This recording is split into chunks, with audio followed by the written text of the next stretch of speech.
નર્મદામાંથી સમાચાર મળી આવે છે। દેડિયાપાડા તાલુકાના અંતરિયાળ ગામોમાં જેમ કે લાડવા, ફૂલસર, કંજાલ, બેબાર, દુથર અને ગઢ જેવા ગામોમાં નદી પર પુલની ગેરહાજરીને કારણે સ્થાનિક લોકોના જીવનમાં ગંભીર મુશ્કેલીઓ ઊભી થઈ છે।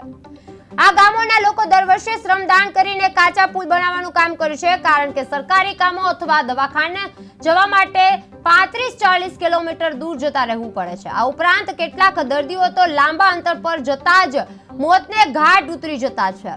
આ ગામોમાં શિક્ષકોની બદલી અને અન્ય સરકારી સેવાઓના અભાવથી આદિવાસી વિસ્તારમાં શિક્ષણ પર ભારે અસરો જોવા મળી રહી છે। લોકો ચોમાસામાં ગોડાપુરા નદીની મદદથી કપરા સમયે મફત અનાજ પણ મેળવતા નથી। લાડવા, ફૂલસર અને અન્ય ગામડાઓમાં પુલની ગેરહાજરી જોવા મળી રહી છે। દર વર્ષે શ્રમદાનથી કાચા પુલ બનાવવામાં મજબૂર છે। 35-40 કિલોમીટર દૂર જવું પડે છે। સરકારી કામ માટે જવું પડતું હોય છે। ચોમાસામાં ગોડાપુરા નદી સામે પહોંચવા સમસ્યા ઊભી થઈ રહી છે। આદિવાસી વિસ્તારના શિક્ષણ પર ગંભીર અસર થવા લાગી છે। સરકારી સેવાઓનો અભાવ પણ જોવા મળી રહ્યો છે।